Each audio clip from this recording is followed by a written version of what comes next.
Balik ke kampung, jalannya lurus. Cerita rakyat, kisah Pak Pandir. Apa dibuat? Menongkah arus. Ibarat hidup melawan takdir. Hai adik-adik, hari ini kita akan mendengar 3 kisah Pak Pandir yang bertajuk Pak Pandir dan Sabit, Pak Pandir dan Sekarung Garam, dan akhir sekali Pak Pandir membaiki rumah. Adik-adik kenal siapa Pak Pandir? Tak? Okey, Pak Pandir sebenarnya terkenal kerana kebodohannya. Pak Pandir mempunyai seorang isteri yang bernama Mak Andih. Walaupun Pak Pandir sering diketawakan oleh orang ramai, ke mana saja dia pergi, tapi Mak Andih tetap menyayanginya. Adik-adik rasa menarik tak kisah Pak Pandir ni? Okey, jom kita dengarkan kisah yang pertama, iaitu Pak Pandir dan Sabit. Akak harap adik-adik akan terhibur mendengar cerita yang akan disampaikan ini.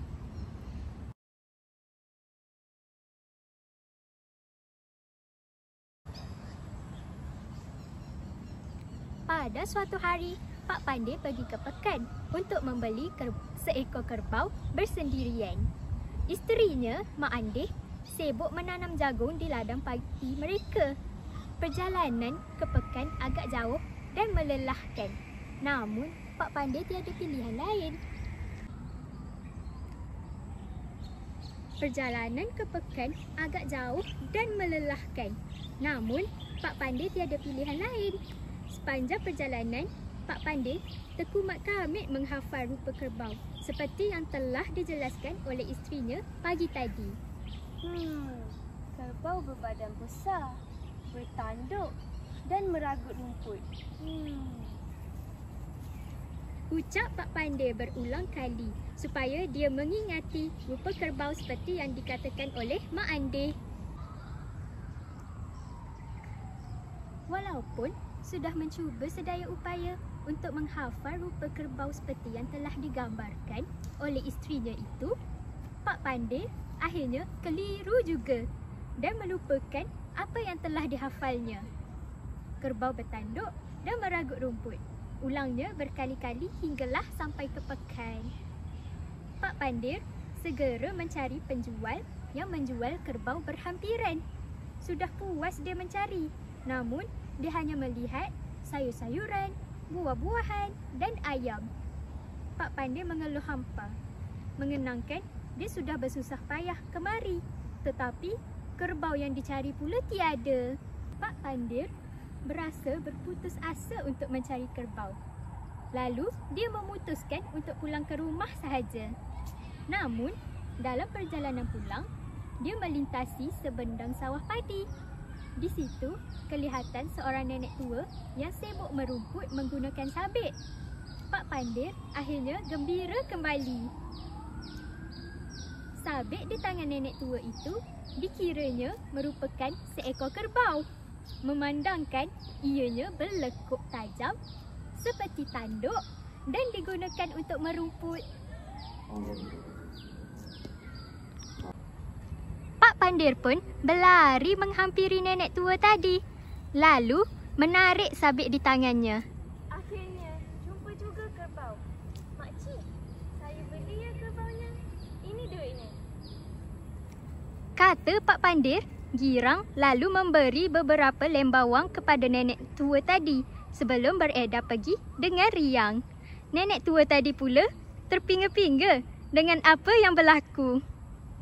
Pak Pandir meneruskan perjalanan pulang ke kampungnya dengan bersemangat. Dia akhirnya dapat menternak kerbau. Setelah lama berjalan, dia berehat sebentar bersama kerbaunya itu. Andih ada berikan aku tali untuk mengangkat kerbau tadi. Lupa pula. Katanya kepada diri sendiri. Dia mengambil tali tadi, lalu mengikatnya pada batang sabit yang disangkakannya kerbau tadi.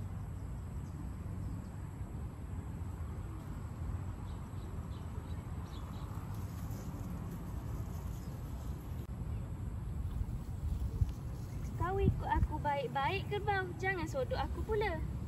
Kata Pak Pandir kepada sabit tadi sebelum meneruskan perjalanan. Tetapi belum jauh berjalan, kakinya sudah berkali-kali disodok kerbau itu. Sabit yang diikatnya itu asyik terpelanting terkena kakinya. Aduh, kenapa kau sodok kaki aku, kerbau? Teriak Pak Pandir kesakitan. Darah mengalir deras dari kakinya. Sabit itu dibantingnya dengan perasaan marah. 3. Pak Pandir kemudian meneruskan perjalanannya. Seperti tadi, walaupun sudah dimarahi kerbau itu, tetap menyodok kaki Pak Pandir. Pak Pandir hanya mampu terjerit-jerit kesakitan apabila sabit itu melukai kakinya. Setelah lama berjalan, Pak Pandir akhirnya sampai di kampungnya. Tanpa membuang masa, Pak Pandir bergegas menuju ke rumahnya kerana sudah tidak tahan disodok sang kerbau. Sesampai sahaja di rumah, dia segera mengikat tali kerbau itu tadi di bawah sebatang pokok yang dikelilingi rumput tebal di tepi rumahnya. Kerbau ni mungkin dah lapar sangat, sebab itulah garang semacam, fikirnya. Kau makanlah puas-puas, kerbau. Esok-esok tak adalah kau sodok kaki aku lagi. Katanya lalu naik ke anjung rumah. Mak Andih yang baru sahaja selesai menyiapkan makanan di dapur segera menghampiri suaminya itu bersama segelas air. Mana kerbaunya, Pandir? Tu, ada tu aku tambat di bawah pokok sana. Jaga-jaga kalau nak bagi makan pada kerbau tu. Garang, habis cala-bala kaki aku dibuatnya. Kata Pak Pandir sambil menunjukkan kakinya kepada Mak Andih. Lain benar lukanya ni, Pandir. Macam kena hiris benda tajam. Kata Mak Andih. Dia segera pergi memeriksa kerbau yang dibeli suaminya itu tadi. Hatinya mulai tidak sedap apabila tiada bayangan seekor kerbau pun di situ. Yang ada hanyalah tali yang diikat rapi pada batang pokok. Mak Andih cuba menarik tali tadi. Alangkah terkejutnya dia melihat sebilah sabit yang diikat di situ. Padanlah luka di kaki suaminya itu lain benar.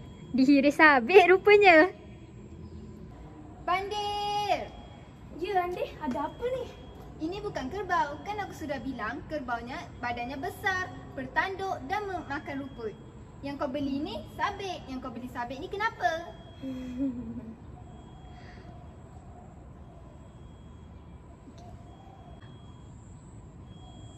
Pak Pandir hanya mampu menggaru kepalanya sambil mengukir senyum tawar.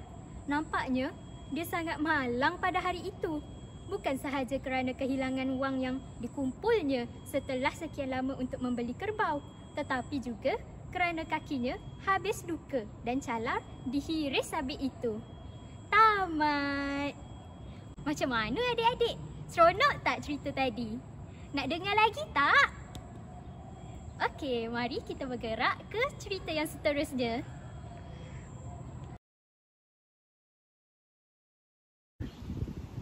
Hai adik-adik. Okey, sekarang saya ingin menyambung kisah kedua, iaitu kisah Pak Pandir berniaga garam. Mari kita mulakan. Okey. Pak Pandir sudah tua dan uzur pula. Dia sudah puas bertani selama berpuluh-puluh tahun. Tulang 4 keratnya sudah reput kerana bekerja keras setiap masa. Mak Andih sering membantunya bekerja untuk meringankan bebannya. Pada suatu hari, Pak Pandir duduk-duduk di rumah. Dia berasa malas untuk pergi ke sawah. Mak Andih sedang memasak makanan di dapur. Apalah gunanya bertani? Lebih baik berdagang. Untung lebih banyak. Bolehlah bagi hasil yang lebih besar kepada Sultan. Kata Pak Pandir. Pak Pandir memandang ke sana kemari. Otaknya ligat berfikir. Memang bagus berdagang. Fikirnya lagi, kata-kata Pak Pandir didengari oleh isterinya. Apa? Berdagang? Bagus juga tu.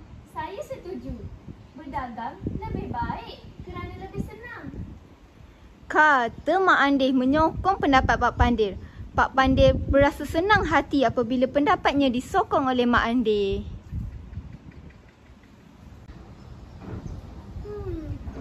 Apa yang abang nak berdagang? Kata Mak Andih keheranan setelah keluar dari dapur. Abang rasa abang nak berdagang garam sebab semua orang perlukan garam. Bagus juga tu. Betul, semua orang perlukan garam. Garam juga diperlukan dalam makanan. Kalau tidak, tawa hambalah jadinya. Baiklah, besok saya nak berdagang garam. Kata Pak Pandir.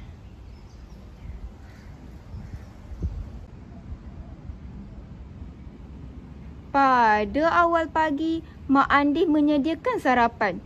Dia menyediakan bekalan juga untuk suaminya. Suaminya ingin berjalan jauh untuk mencuba nasib. Hendak jadi pedagang. Abang hendak pergi mencari garam atau beli garam? Aku hendak pergi ke laut dan buat garam sendiri. Tidak perlu beli garam.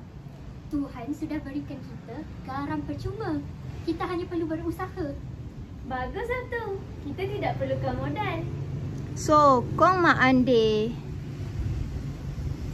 3. Setelah seharian berjalan, tibalah Pak Pandir di tepi pantai. Sebaik sahaja sampai ke tepi pantai, dia terus bekerja untuk membuat garam. Pak Pandir menakung air laut di beberapa buah tempat. Air laut yang ditakung itu dibiarkan kering dan garam terbentuk berketul-ketul.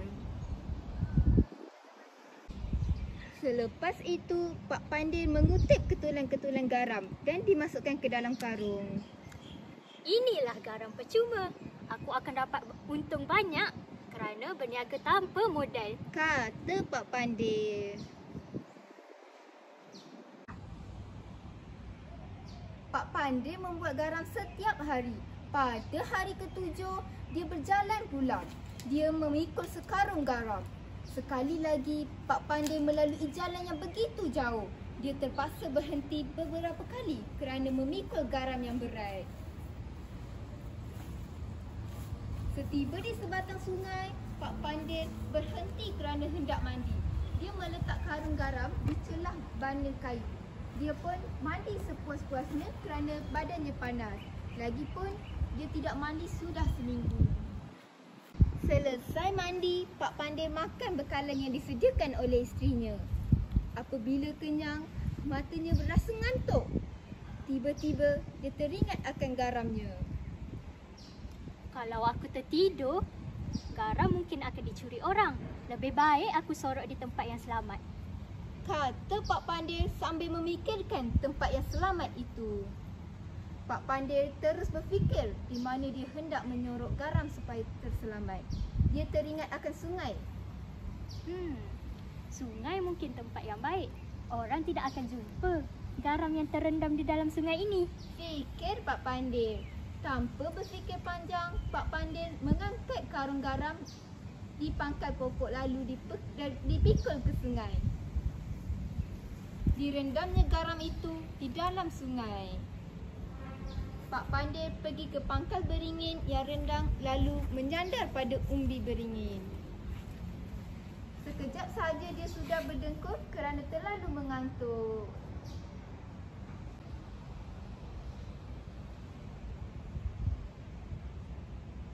Setelah tidur beberapa lama, Pak Pandir pun terjaga. Apabila terjaga, dia pergi tergesa-gesa ke sungai. Dia mengambil karung garamnya lalu berjalan pulang. Aku mesti segera pulang. Isteriku sedang menunggu.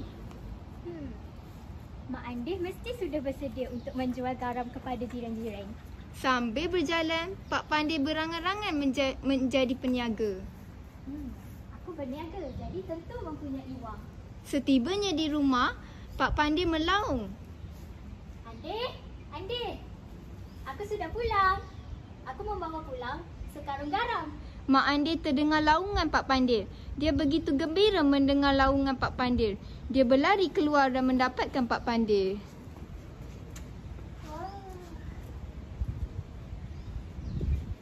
Pak Pandir meletakkan karung di atas pelantar. Mak Andih terkejut melihat guni garam yang kempis. Mana garamnya? Tanya Mak Andi setelah berada di hadapan Pak Pandir. Pak Pandir melihat karung garam. Tadi ada. Sekarang ke mana pula garamnya? Memang betul lah orang cakap. Semakin ramai orang yang tidak jujur di dunia ini. Mereka suka mencuri. Aku sudah sorokkan garam ini di tempat yang paling selamat. Tiada sesiapa pun nampak. Tapi tetap boleh dicuri. Kata Pak Pandir. Mak Andi pun bertanya. Di mana tempat yang paling selamat abang katakan tu? Di dalam sungai. Allah Pak Pandey, memanglah tak nampak. Abang pun takkan nampak. Tahukah abang, kalau abang letakkan garam itu dalam air, garam itu akan hancur. Pak Pandir termenung panjang berfikir. Mak Andi naik geram lalu berkata. Kamu bodoh. Ya, memang aku bodoh. Sebab aku tidak tahu garam akan hancur kalau terkena air. Kata Pak Pandir. Akibat kebodohan Pak Pandir, dia tidak dapat berniaga garam.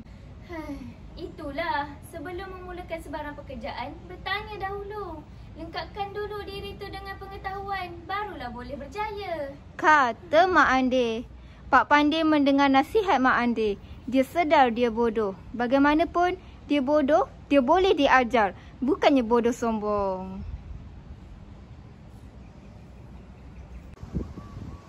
Jadi adik-adik, tamatlah sudah kisah kedua iaitu kisah Pak Pandir berniaga garam.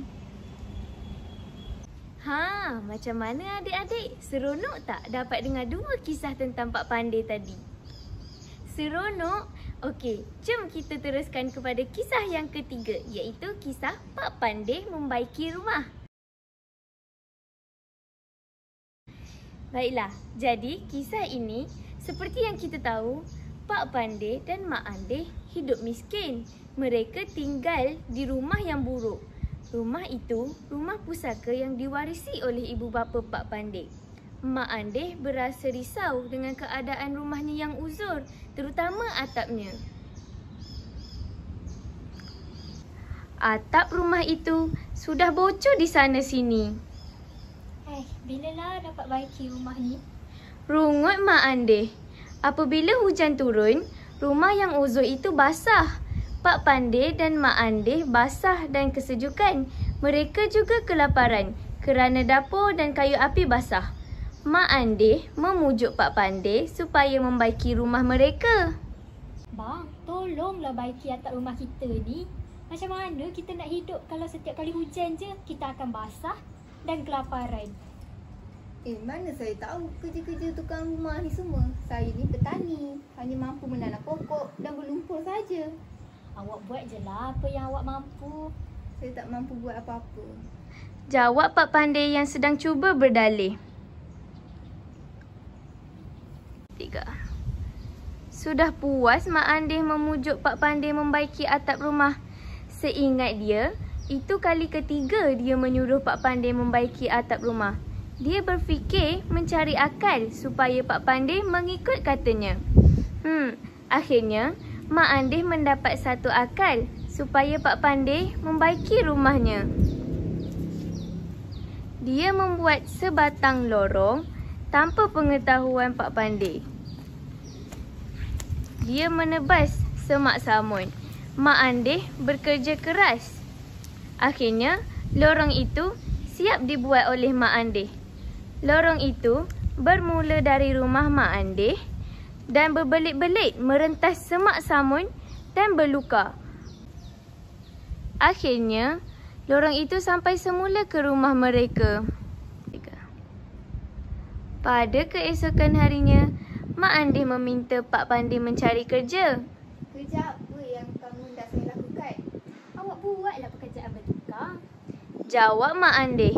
Kata Mak Andeh, ada orang di hujung kampung mencari tukang rumah. Dia hendak membaiki atap rumahnya yang sudah bocor. Pak Pandey mendengar kerja itu tanpa minat. Mak Andeh menyuruh Pak Pandey bekerja. Awak pergilah kerja di sana. Upahnya awak boleh guna untuk beli barang keperluan dapur kita. Kan aku sudah kata, aku tidak reti membuat rumah. Bukannya buat rumah, baiki atap je. Kata Mak Andeh terus memujuk Pak Pandey. Lama kelamaan, Pak Pandey bersetuju untuk pergi bekerja sebagaimana suruhan Mak Andeh. Dia berasa kasihan kerana Mak Andeh yang memerlukan barang-barang keperluan dapur. Macam tu lah abang. Abang kena kerja, abang kena ingat barang dapur kita tu dah habis. Yelah, baiklah. Kata Pak Pandey. Pada keesokan harinya, Mak Andeh bangun awal untuk menyediakan sarapan dan bekal. Pak Pandey bangun lalu bersarapan. Dia bersedia untuk ke rumah itu.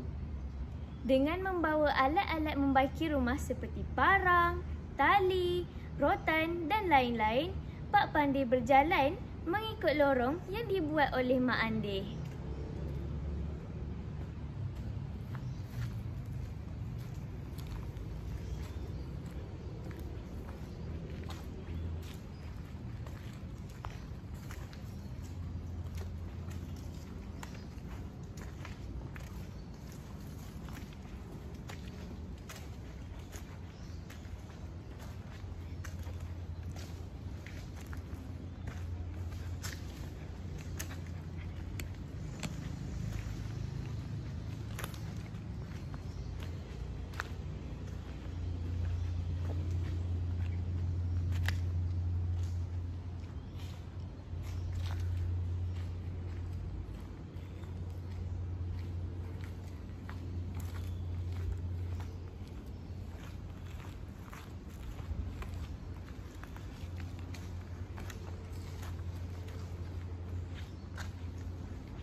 Beberapa lama kemudian, Pak Pandey sampai ke sebuah rumah burung.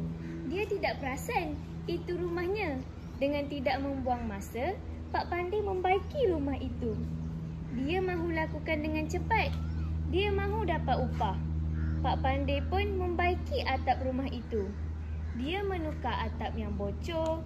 Dia mengganti dinding yang kopak. Dia memaku semula rantai yang patah.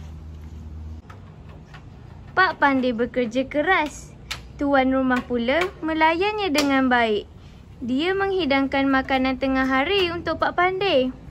Makanlah Pak Pandey supaya dapat bekerja kuat. Terima kasih. Itulah Mak Andeh yang menyamar. Pak Pandey tidak mengenali isterinya sendiri. Pada hari yang ke-8, rumah itu siap dibaiki. Rupa rumah itu seperti baru. Pak Pandey pun menemui tuan rumah. Rumah telah siap. Ini upahnya Pak Pandey. Terima kasih. Kata tuan rumah sambil menghulu upah kepada Pak Pandey. Pak Pandey mendapat upah yang lumayan. Dia sangat gembira kerana mendapat upah. Dia berlari pulang. Dia mengikut lorong itu dan sampai semula ke rumah itu. Pak Pandey memanggil-manggil Mak Andeh apabila sampai ke rumah. Andeh, Andeh. Ya, Pak Pandey. Ini upahnya. Kata Pak Pandey. Mak Andeh tersenyum. Tiba-tiba, Pak Pandey berasa hairan. Dia memandang sekeliling. Dia memandang beberapa kali ke rumah itu sehingga dia berpusing-pusing. Andeh, rumah kita sudah dibaiki. Siapa yang baikinya? Ya, Abang. Rumah kita sudah pun dibaiki. Orang yang membaikinya tak lain dan tak bukan awaklah Pak Pandey. Apa? Saya yang baikinya? Tanya Pak Pandey sambil menggaruk-garuk kepala. Pak Pandey tertanya-tanya seperti orang hilang akal. Bagaimana dia membaiki rumah itu? Pak Pandey pun ikut tertawa terkekeh-kekeh sebagaimana Mak Andeh sambil berkata, Rupa-rupanya aku baiki rumah sendiri. Bijak sungguh kamu, Mak Andeh.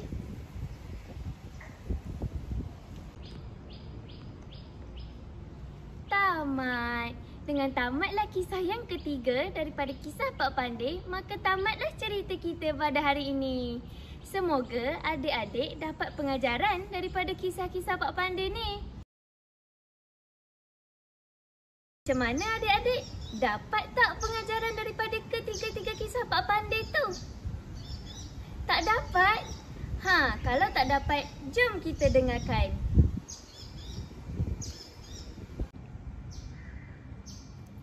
Jadi, pengajaran yang adik-adik boleh perolehi daripada ketiga-tiga kisah Pak Pandai tadi ialah jangan sombong dan akui kesilapan sendiri. Selain itu, adik-adik juga perlulah rajin menuntut ilmu dan rajin bertanya sekiranya tidak tahu. Sekian, itu sahaja daripada kami. Bye!